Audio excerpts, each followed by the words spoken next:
Ohio people with Mennonite views, and they're gonna give us some missional news. Ohio Conference Cast.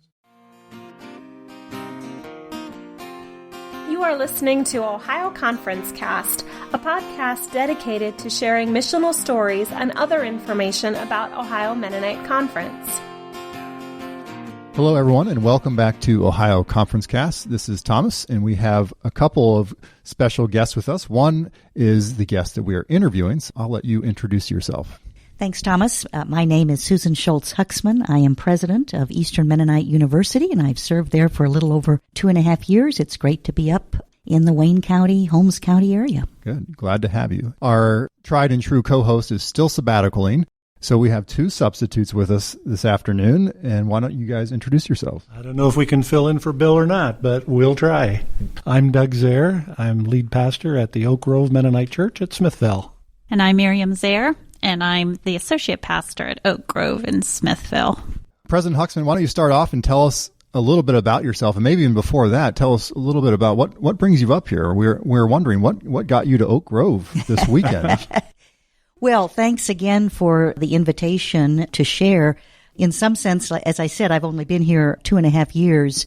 I had a wonderful gig, so to speak, at Conrad Grebel University College in Waterloo, Ontario for 5.5 years. A wonderful place after having served in a dean capacity for Wichita State University for 20 years. It was a great place to raise our family. My husband was in the media business, 3 children. We share many values, but one of the things that we have been very much in favor of for a long, long time, regardless of church dynamics and church politics, is that we fervently believe in the power of faith-based education and in particular Anabaptist Mennonite education. We had incentives built in for a long time that all 3 of our kids would choose a Mennonite school for their education.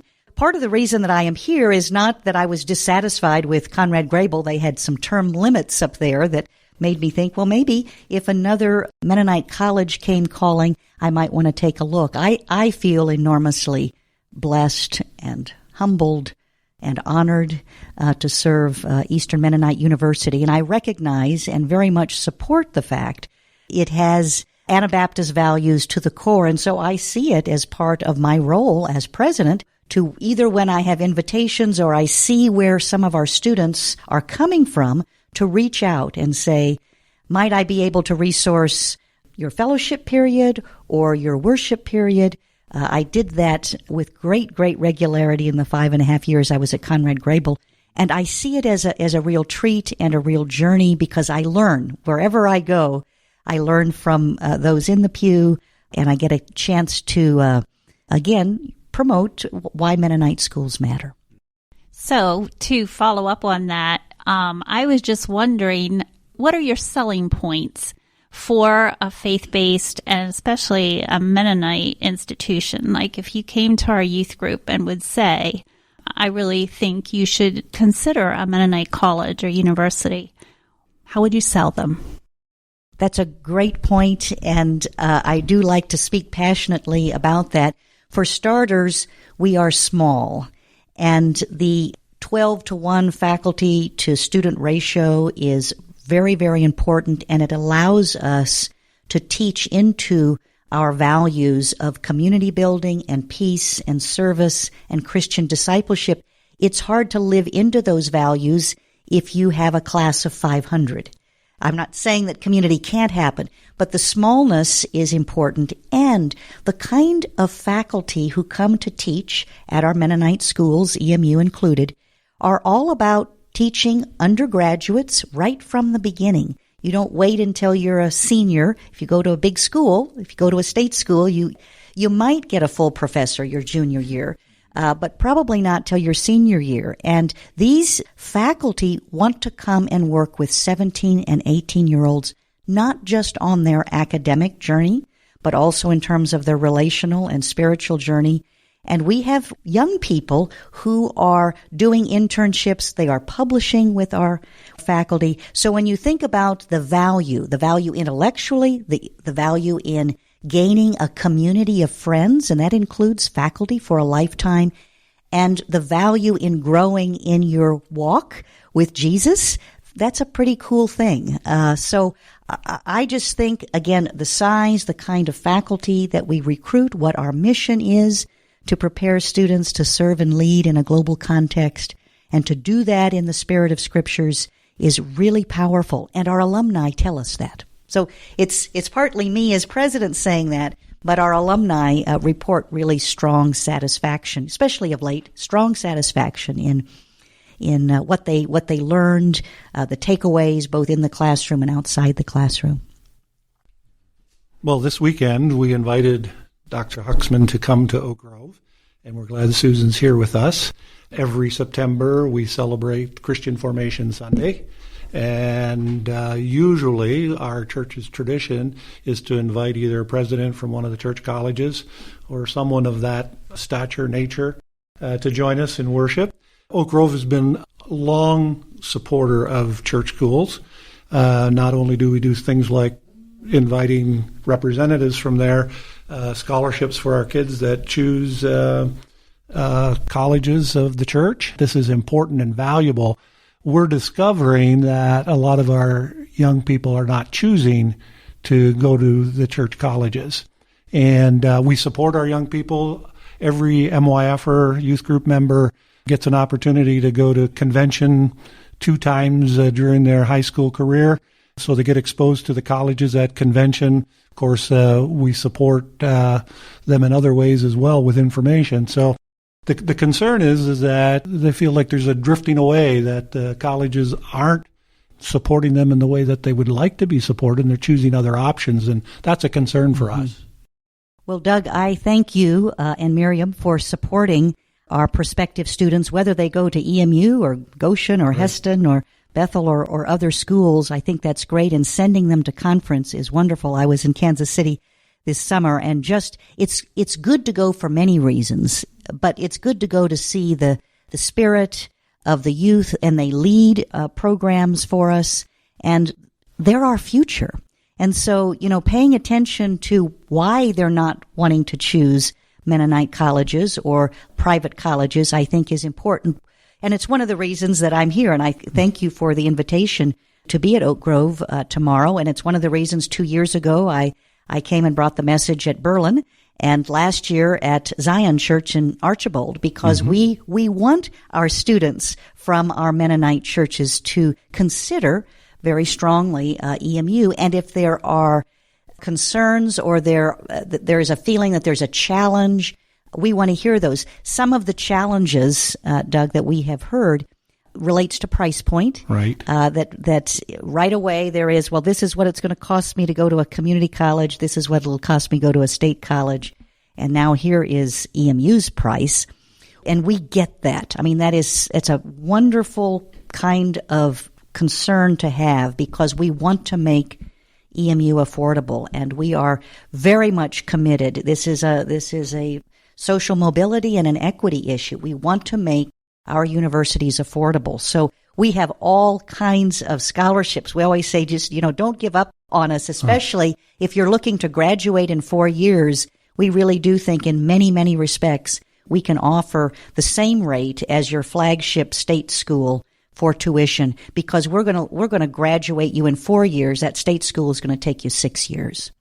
And we package together a variety of scholarships, need-based, academic-based, legacy-based, Mennonite-based, and want to make sure that it doesn't feel like it's a real stretch. Price point, we've also heard increasingly that proximity to home is an issue. Right. It used to be back in the day that students actually wanted to get away. The further, the better, right? And we're finding for some, and we need to think about that as well. What can we do maybe to get people to revisit the distance? We do have a campus in Lancaster, especially in terms of the applied liberal arts, that has worked for some.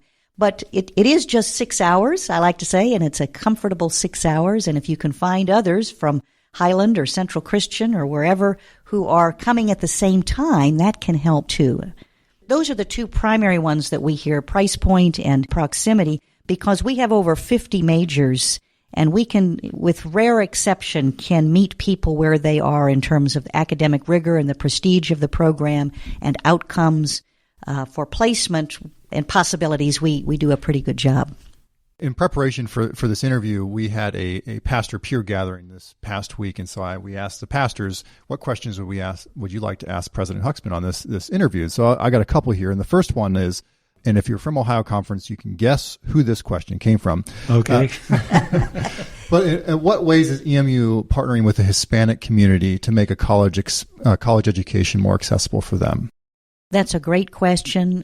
Diversity is a hallmark of EMU, and as I was looking about whether I wanted to even accept this call, I asked a lot of questions about diversity. Not only is it in the strategic plan, but we measure this very carefully. Even this year's first-year class, compared to last year's, which was pretty good, we had 28% minority students, many of those Hispanic. I'll get to the actual Hispanic question in a little bit. But it plays into our larger piece about the power of diversity and the beauty of diversity among the student body. We recognize that in the faculty ranks, we are still predominantly white. We are working on that end too. But just this year, we have moved from 28% minority for first year to 36%. And our academic performance is still what it has been. Like the average GPA of our students coming in for this year, we have 258 new students, which is a really strong enrollment number for us. The average GPA is 3.6, and it's a more diverse class. And we just say that's a win on both scores. We have a very vibrant Latino Student Alliance that works in concert with our Black Student Union and our International Student Organization. And we appreciate that kind of mix. We have some very specific scholarships for what we call AHANA students, which are Asian, Hispanic, African American, and Native American. And some of those are designated for dreamers and other undocumented students, which by and large are Hispanic. And that has been a joy to work with some new donors just on student scholarships for these kinds of students at the margin, which generally are Hispanic. Now, that's first-year students. We also have some ways in which we are supporting Hispanic students in our seminary for both the Masters of Divinity and for our Masters in Christian Formation. So this is a community. I don't need to tell you all that that's where the growth in Anabaptism is in the Global South. And our Hispanic leaders, Hispanic churches, can really give us increasing guidance for how we could even do it better. We know that when we recruit most Hispanic students, we need to also be recruiting the family, and we're receptive to that. We've learned some things. Carlos Romero, who is a close friend of mine, former executive director of Mennonite Education Agency, has really helped us at EMU to how we can perfect these kinds of communications and make sure that we are really bringing Hispanic students in at all levels, undergraduate and graduate. It's a commitment, it's a calling, and it makes us better as a campus community. Thank you, President Huxman. Here's another question that came from an Ohio Conference pastor. They asked, how would you respond to a family or families from our Ohio Conference churches that are concerned that EMU does not represent the theology and values of Ohio Conference? So I can't unpack that question further because that person is not here, but for what it's worth, how would you respond to that? Well, I think it's good to get theological questions. I don't know if I would call them theological challenges. One of the both beauties and challenges we have as what I like to call a full-service university. Of the 1,700 students we have, 800 who are undergraduates, not quite 800 who are graduate students. They come from all over, while many of them understand the Bible, know the Bible. In fact, many of them select us because we are a Christian university. We have a whole lot of other students who do not know the Bible, who do not even identify as Christian. They're not opposed to religion. They just haven't either found the church or have had a poor experience and have left the church. And And so the largest group of students that come to us are designated as the nuns, those that really haven't identified a denomination. So we see that as an ecumenical and an evangelical challenge, right? We want to make what does Christianity mean in as much of an invitational way as possible. So it's simple, but I wouldn't say it's simplistic. Just the fact that our faculty and our staff and our administration want to celebrate Christmas and Easter and Pentecost. That may seem really simple, but we do that. We do that, and we have now a required chapel experience that hasn't happened before in a long time. Just as of last year, every Wednesday from 10:10 to 11, we have different kinds of chapel opportunities for students. Our faculty also lead some of those breakout worship sessions, and in fact, we strongly encourage them to share their faith journey with students. We are trying to say, look, we are a faith-based university. We are unabashedly Anabaptist.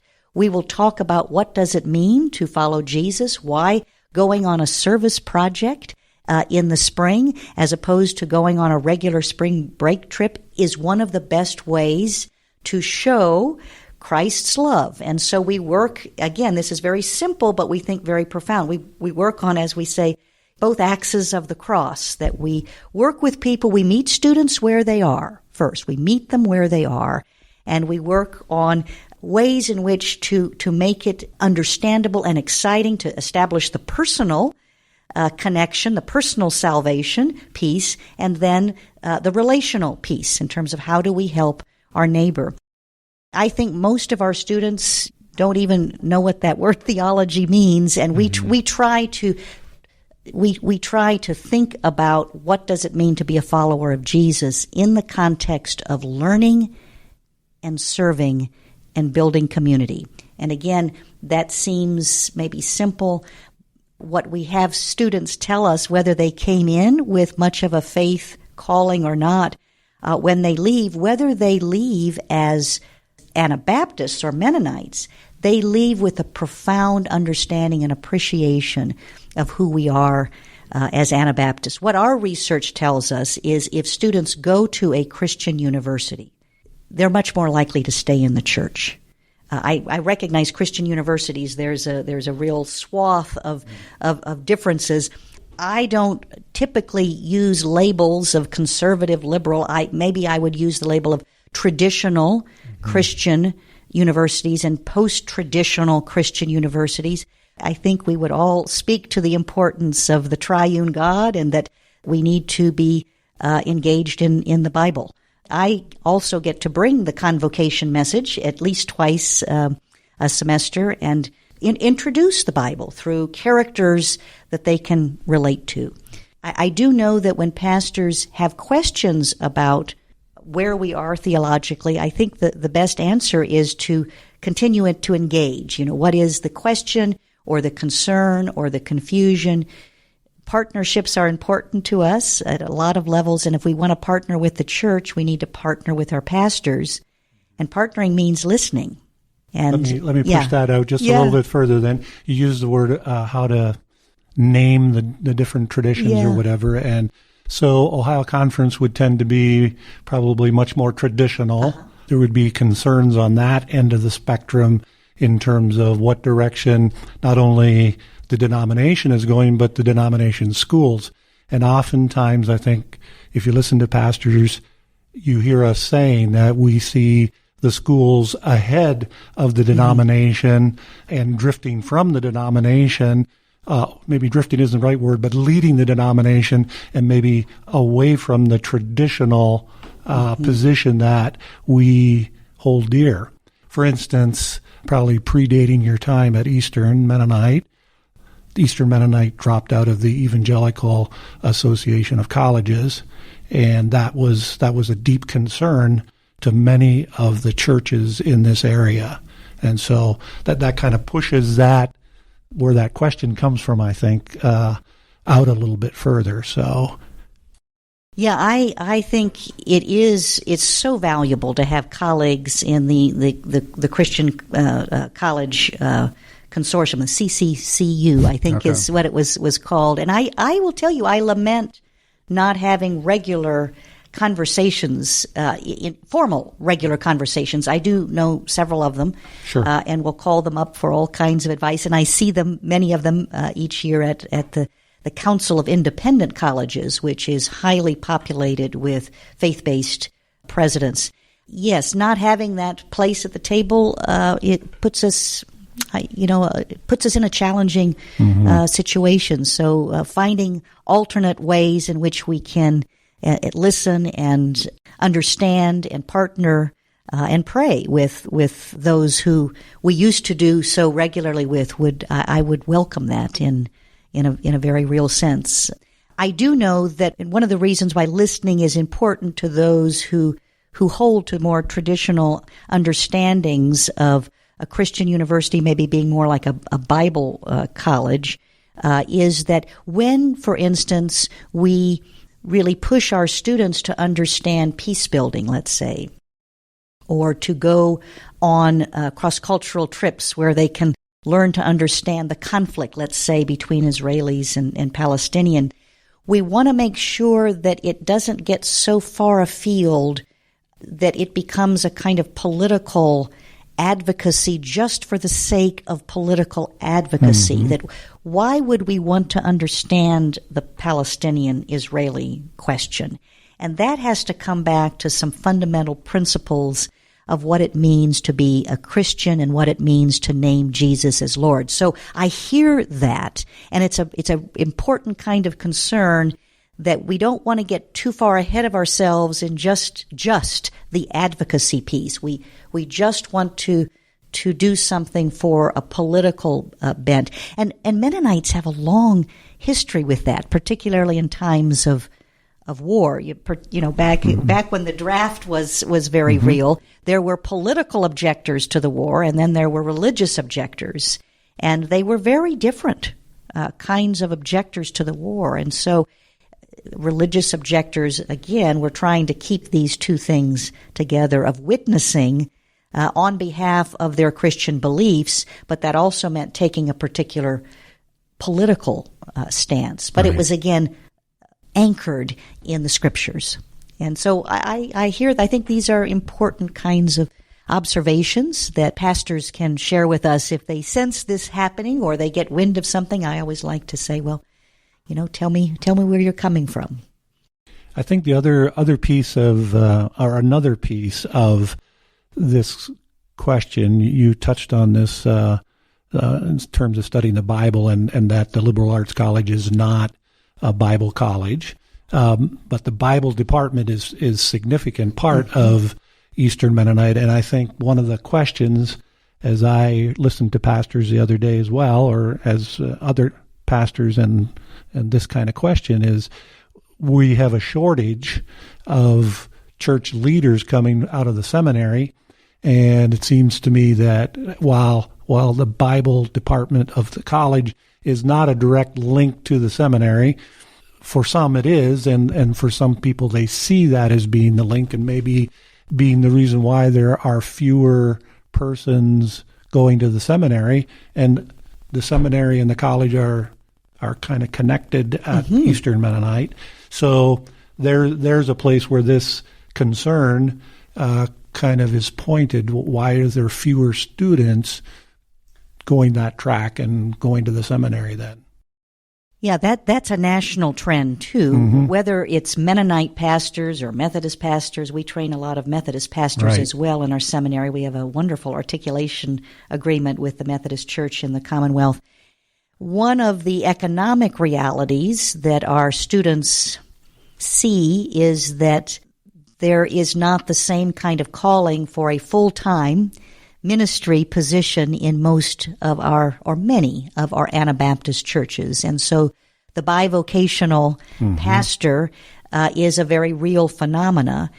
And that has implications when we think about, our other, we have 11 graduate programs at EMU. Our seminary is a really important one for us, but our other graduate programs too are always looking at, so if you come in counseling or if you get an MBA, what is the job market out there, right? And so we've had a harder time in the seminary saying, hey, there's going to be these 25 openings in the Northeast. And so this is a reason why you should continue here. So that's one, I think, important feature of it. I do know that we work very hard in our Bible and Religion department to get undergraduates interested in the ministry. We have a MIP program, the Ministry Inquiry Program. We actually call it the Ministry Intern Program. We had 6 students last summer, and they all gave the opening church service at our very first Sunday morning service when all of our new students were there. And they each shared, these undergraduates each shared where they were placed and what they learned. And it was a really energizing time. And what they all identified was that it wasn't just, you're not just shadowing the lead ministers or, helping in a Sunday school class. They got to preach. They got to be with people in times of joy and grief and really got to try it on for size. Do I have the emotional maturity and the intellectual stamina and the theological and prayerful fortitude was the word that one young man used to do this? And in at least the cases that were shared, they said, this has reaffirmed my interest. So we do have some matching grant monies for when churches, if they know there's going to be a leadership vacancy, and it's not just EMU, other Mennonite schools have this as well. I'd really strongly say, we're going to have an internship opening because we know we're going to have a youth pastor open or associate pastor open. And I think that's maybe a good strategic way of getting students to say, hey, we're really interested in young people staying in the church. And one of the best ways to do that is to make sure young people are in our pulpits. I'm smiling a little bit because if you're talking about emotional maturity and intellectual maturity and theological maturity, I don't know if I'd qualify for. Oh, Thomas. They hire that person in Ohio Conference right away. Well, Thomas, humility is also important in the Mennonite faith, so maybe we would put that in there as well. Well, I just would get back to why I feel so gratified to have the position that I do. And I also want to say that the demands of the presidency, which are 7 days a week, pastors know this. Sometimes you still take Mondays off, right? Or not. Take a day. Yeah. The presidency is a partnership, too. And I've just been very, very thankful that my husband, Jesse, has seen this as a calling for both of us. We really enjoy entertaining students and faculty and staff and supporters and alumni in our homes. Hospitality has been our middle name since we were in Wichita, but also at Conrad Grable. And we learn so much from our students. We just had 40 student leaders, community advisors in our home about 3 weeks ago. And just to listen to why they want to be resident directors and pastoral directors is just so energizing. They're full of anticipation. They're full of idealism in not naive ways. They're excited about the church, which is also important, and they see possibilities there. One of them, in fact, was at MCUSA, and one of our students was one of the leading individuals that helped push the age requirement for becoming a delegate down to, 16 or 17 or 18. And she just says, we need more and more young people in our church. And I said, Leah, you go, girl. This is what we need to hear. They keep us young. And there is just a real gift. There are holy moments that we experience in our home, in church, on campus, in the classroom. Maybe the thing I miss about what I'm doing now is that it hasn't brought me back into the classroom. I come to the presidency from the academic ranks. I was an academic for 25 years. And I enjoy working with students on their intellectual journey and on their faith journey, where I worked most of my time. I didn't have that opportunity. I was in secular universities, Research One universities, publish and parish universities. And so being able, as I was at Conrad Grable, to both teach and to lead, it was just fabulous to share my knowledge of my discipline, but also to share my faith journey with my students. That's just tremendous. And so having the ability to do that for our current faculty, I think is really important. Many moons ago, I was a point guard in high school, and and in college. And of course, the most important statistic for a point guard is assists. And I do like to think that's my role as president of EMU, is to assist our faculty and staff in helping them score for our students. And I'm sometimes a super sub. So, yeah, it's a great place to be, and our enrollment looks good this year, which I'm pleased. Our financial positioning is strong. I don't take that lightly. That's a blessing, and it's also a anthem for the successful alumni fundraising that we have. Forbes magazine named us a best return on investment university in the country. It was based on two things.